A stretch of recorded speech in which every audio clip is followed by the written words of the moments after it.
স্বপ্নের তাজমহল দেখার ইচ্ছেটাও পূরণ হয়ে গেল। ইচ্ছে ছিল তাজমহলের সামনে ডানা মেলে নিজেকে উড়াবো। কি আছে এই তাজমহলে যা দেখার জন্য এতগুলো বছর অপেক্ষা করেছি। ভাবতাম ইস যদি একদিন যেতে পারতাম। চলে এসেছি। ওই যে একটা কথায় আছে না, আপনার নিয়ত যদি স্ট্রং হয় তাহলে সবকিছু অ্যাচিভ করা সম্ভব। কিন্তু একটা মেয়ের জন্য সবকিছু সম্ভবও না, সহজও না। এই গল্পটাই আজকে আপনাদের সাথে করব। হ্যালো এভরিওয়ান, আসসালামু আলাইকুম সবাইকে। দেশে আসার পরে রিল্যাক্সে আপনাদের সাথে ইন্ডিয়ার ভিডিওগুলো শেয়ার করছি। যতগুলো জায়গা ঘুরেছি তার মধ্যে বেস্ট একটা জায়গা ছিল তাজমহল। প্রথমে আপনাদের তাজমহলে যাওয়ার জন্য কিছু ইনফরমেশন দিই, যেটা আপনারা অনেকেই জানতে চেয়েছেন। তাজমহলের পাশেই ছিল মিনার বাজার। এখান থেকে আপনারা অনেক শোপিস কিনতে পারবেন, অরিজিনাল প্রোডাক্ট, কিন্তু তুলনামূলক বাইরের থেকে প্রাইস গুলো অনেক বেশি ছিল। তো এখানে আমরা তেমন কিছু না কিনে সোজা চলে যাচ্ছি তাজমহলে ঘোড়ার গাড়িতে চড়ে। এটা ছিল তাজমহলে ঢোকার জন্য ফার্স্ট গেট, যেটা রোডের পাশে। এর ভেতরে ঢুকতে আপনার কোনো টিকিট লাগবে না, সোজা আপনি ভিজিট করতে পারবেন, ঘুরতে পারবেন। এখানে চারিদিকে পরিবেশটা এত সুন্দর ছিল, আমার এই গ্রিন ড্রেসের সাথে খুব সুন্দর করে ম্যাচিং হয়ে গেছিল। মজার ব্যাপার হলো আশেপাশে এত সুন্দর করে বাদরগুলো ঘোরাফেরা করছিল, মনে হচ্ছে নিজের এলাকা। আর একটুখানি সাবধান করে দিই, এদের সামনে কোনো খাবার খাবেন না, তাহলে আমার কাছ থেকে যেভাবে কেড়ে নিয়েছে আপনাদের কাছ থেকেও নিবে। আচমকা আমি ভয় পেয়ে গেছিলাম। যাই হোক, সেটার ফুটেজ থাকলেও অনেক বেশি ফান হতো। এবার আপনাদের যেতে হবে টিকিট কাটতে। এন্ট্রি করার জন্য টিকিট কাউন্টার দুইটা, একটা ছিল ইন্ডিয়ানদের জন্য, একটা ছিল ফরেনারদের জন্য।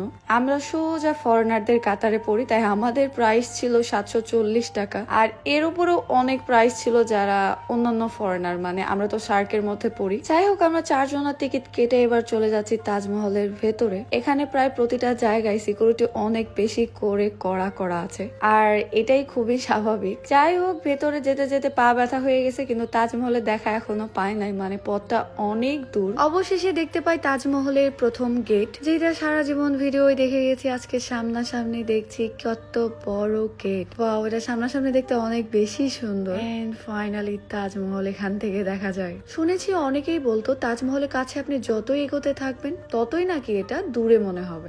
আমার কাছে এরকম কোনো ফিলিংস মনে হয় না। আমি যত কাছে গেছি এটা কাছেই মনে হয়েছে। আর এই ঠাটা পড়া গরমে কিভাবে থাকবো এটাই বুঝে পাচ্ছিলাম না। এই ড্রেস, চুল ছেড়ে দেওয়া নাকি বাঁধবো কিছুই ভাবতে পারছিলাম না। শুধু তাজমহলের সৌন্দর্যটা উপভোগ করছিলাম। এটা একদম আর্টিফিশিয়াল লাগছিল, মানে সত্যিকারের অর্থে সামনাসামনি এসেও আপনার মনে হবে না এটা রিয়েল, পুরো আর্টিফিশিয়াল লাগছিল। যাই হোক, তাজমহল দেখার স্বপ্ন অনেকের থাকে, সবাই হয়তো ইচ্ছে পূরণ করতে পারে না, তবে দোয়া করি আপনারা যেন দেখতে পারেন, কারণ এত সুন্দর জায়গা দেখলে আপনার মনটা এমনি ভালো হয়ে যাবে। এবার আসি একটা মেয়ের গল্পে। একটা মেয়ে টাকা ইনকাম করে ঘুরতে গেলেও সমস্যা, সবাইকে সাথে নিয়ে গেলে সমস্যা, একা থাকলেও সমস্যা।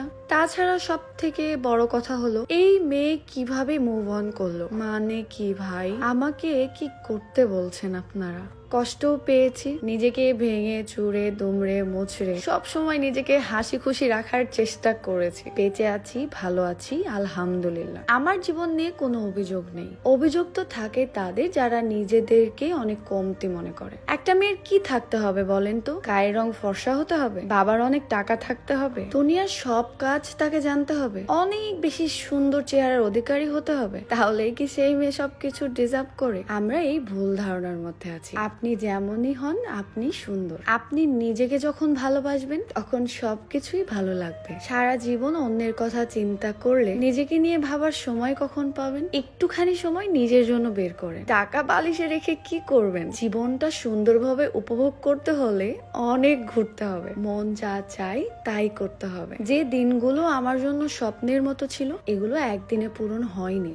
অনেক ত্যাগের বিনিময়, ধৈর্যের বিনিময় এগুলো অ্যাচিভ করতে পেরেছি। তবে এগুলো নিয়ে অহংকার করতে চাই না। আলহামদুলিল্লাহ, যেমন আছি অনেক ভালো আছি। আমার যখন কোনো কিছুই ছিল না, দামি ড্রেস ছিল না, তখন আফসোস করিনি, কিন্তু কাউকে বুঝতেও দেইনি। কেউ যখন আমাকে বলতো একটা সুন্দর দামি ড্রেস পরবা, আমি বলতাম ওই রকম ড্রেসে কমফোর্ট না, আমি এমন জুয়েলারি পরি না, এমন হাই হিল পরতে পারি না, এই দামি চকলেট খেতে ভালো লাগে না, এই ড্রেসগুলো ভালো লাগে না। এই সবগুলো ছিল নিজেকে সান্ত্বনা দেওয়া এবং সাধ্যের মধ্যে নিজেকে মানিয়ে নেওয়া। তবে অসুখী ছিলাম না, তখনও নিজের জায়গা বুঝেই সুখী ছিলাম। এখন চাইলেই দামি ড্রেস নিতে পারি, পছন্দের জায়গায় ঘুরতে পারি, খেতে পারি, তবে শো অফ করার জন্য না, নিজের ভালো লাগা থেকে করি। আশা করি বুঝেছেন। সবাই ভালো থাকবেন, সুস্থ থাকবেন। আল্লাহ হাফেজ।